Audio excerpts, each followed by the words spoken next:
We started this project in a series of live videos, and now we got an end grain chopping board, so that's the result. Obviously we done a load of planing in the live videos. We got all the timber planed up. I glued 3 together. I prepped all the timber out. It wasn't in a good state. It was full of nails. There was some rot on some of the timber, but I managed to rescue all the best pieces, glued them all together, got them all planed down, and we managed to make some sort of decent chopping board out of this. So just in this video now, I'm just showing you a quick glue up process.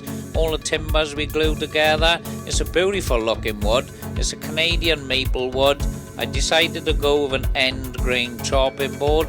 It wasn't perfect, I'm not gonna lie, but we've actually turned out and produced a nice board out of recycled timber.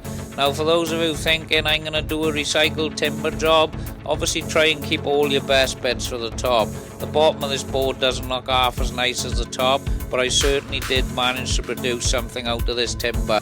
And now on to the oiling process. Now it's always nice when you get to this part of the job, you get to see all the timber pop when you put the oil on it. It's quite exciting, and it pays off for all the hard work you have done. So I managed to produce a board. It was recycled timber, full of nails and all sorts of nonsense, but we managed to get a nice chopping board out of this. Over and out.